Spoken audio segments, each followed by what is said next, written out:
The head of the Federal Treasury has challenged the manufacturing sector to pull itself together and take control of its future.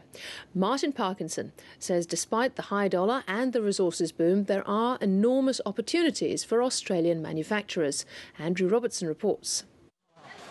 If you believe the doomsayers, Australia is in danger of losing its manufacturing base as cheap imports and falling exports take their toll. The new head of the Federal Treasury, though, sees a different world, one where sound management of the economy has bought the manufacturing sector time to adjust to changing circumstances. There are huge opportunities sitting here on our doorstep. The unanswered question is whether we're up to capturing them. A brave statement given Dr Parkinson was addressing the manufacturing industry's annual gathering in Canberra at a time when he described the downside risks to the global economy as intense. The Treasury Secretary says the government has a responsibility to help industries that are struggling, but he warned that a return to protectionism is not the answer. Good policy actions will help industry workers and regions adjust, not just to the circumstances of today, but to what they'll face in the decade or decades ahead. And those decades ahead, according to Dr Parkinson, are firmly rooted in Asia. By 2030, if India follows China, 2/3 of the global middle class, around 3.2 billion people, will be in our backyard. Which for Dr Parkinson means Australian manufacturing must move up the value chain to make the products that the modernising Asian world is demanding. The critical issue is going to be adaptation and innovation.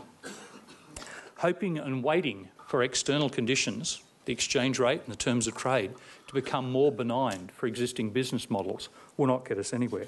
Also speaking at the Australian Industry Group conference was opposition leader Tony Abbott.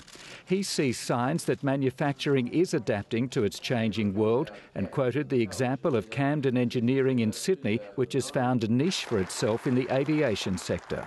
Most of the tractors at airports around the world for the Airbus 380s are actually manufactured at Camden Engineering in outer metropolitan Sydney. One country with a growing reputation for high-end manufacturing is India, where, for example, companies like Mahindra Riva are leading the development of electric cars.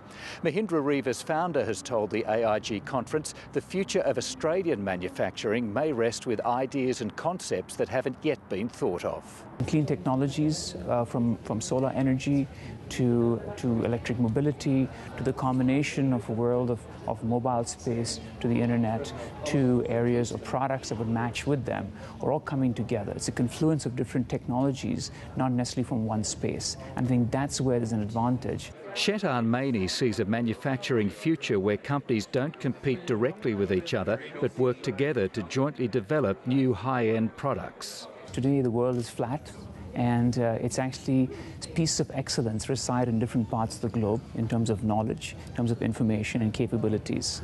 The challenge for us in the next 10 to 20 years is how do we create sustainable quality growth by collaboratively working on this area and moving all our economies up.